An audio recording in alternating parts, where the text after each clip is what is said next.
Hi, my name is Hattie Yalos, and I am currently a sophomore. I am majoring in supply chain management, and I'm here to talk about the text Toranoi. So, first thing is the reason why I chose this text was because I felt like it was very relevant to our current situation right now, and I thought it'd be pretty cool to get a writer's perspective and not like writing from like a newspaper article or things like that, but like actual writer's take on like a fictional story about what happened after the coronavirus. So the book is called Toranoi, and it is based in South Asia, in Toranoi.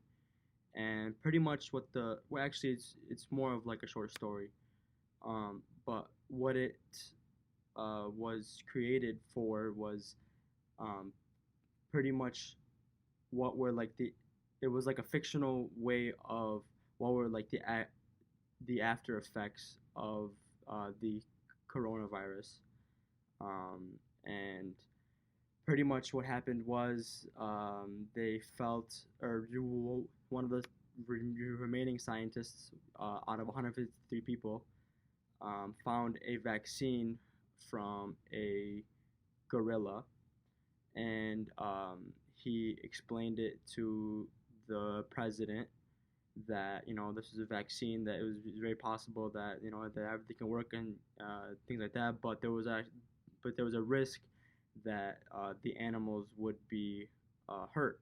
And there was another scientist who he pleaded with the president, saying that it wasn't worth it, and the animals' lives are worth more. Keep in mind, um, they state in the short story that, or like the writer states that it was very devastating virus, and it wiped out billions and billions of people, and only 153 people remained.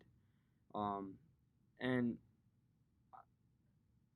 one of like the biggest global issues, like the first one that I feel discusses in this work, is the anxiety and the um, pressure when it comes to the current situation right now, the current virus. I'm I'm speaking for myself. I don't know if for everybody else, but like anxiety is real when it comes to certain things like this.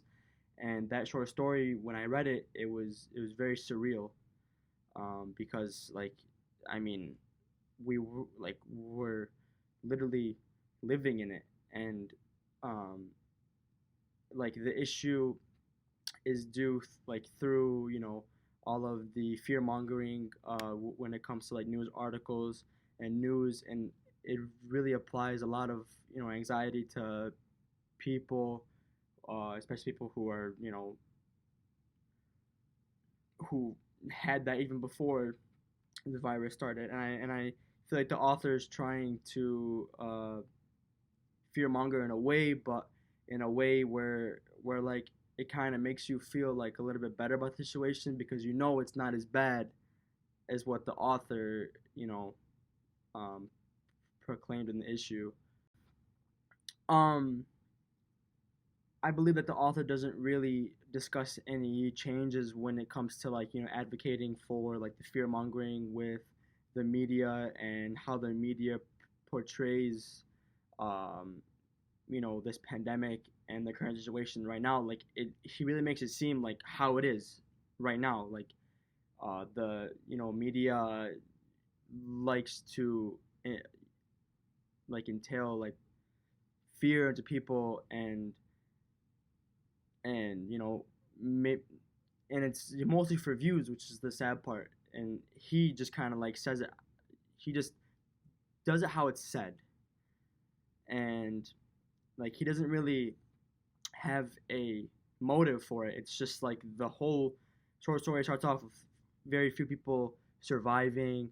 Everything's ruined.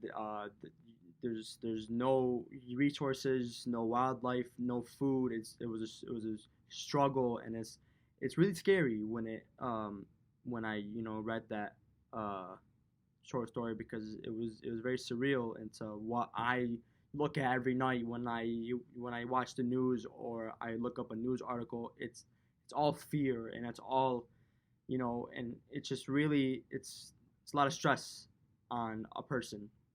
And then the other global issue that I want to talk about, which was in the short story, was how corrupt our health system was. And in the short story, he talks about how he greedy, like the president's president was, or the scientists were, and they aren't even alive in the short story to make a vaccine. And it just kind of goes to show like how even 2020, like our medical advances and our technology, mostly from human error, is very corrupt and devastated, which is also very scary.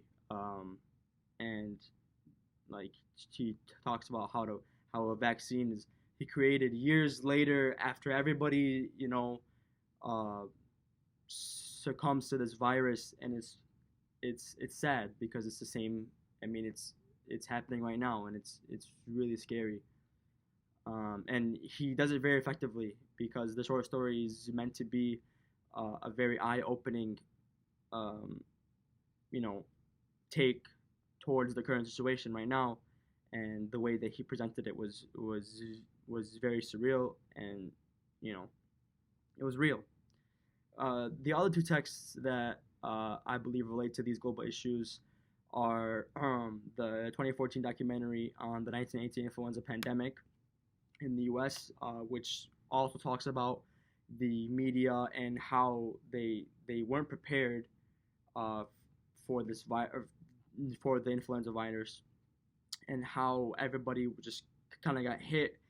And I mean, the 1918 influenza pandemic actually relates more to the short story when it comes to the people who actually died to this virus. I mean, to that virus, and it was scary because like the medical advances are not what we have today. The technology, the media, and like we didn't have TVs back then. We didn't have like everything was just word of mouth or a newspaper, and people just didn't know what was going on. And both of those issues relate heavily to the short story, which is also very scary.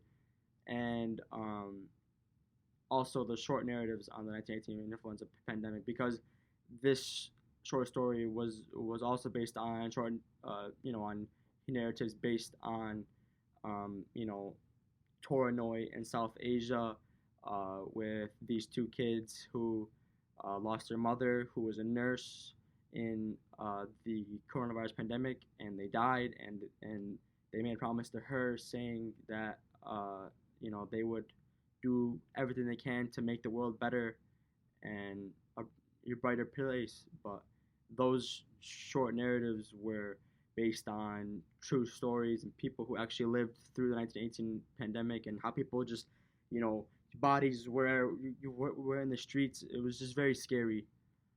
Um, but like in conclusion, it was the time that we're living in right now um, is affected everybody, and or has affected everybody through the media, through uh, you know trying to find a vaccine, the race for the vaccine. Like it's a lot for a person to take in. Um, but yeah, thank you.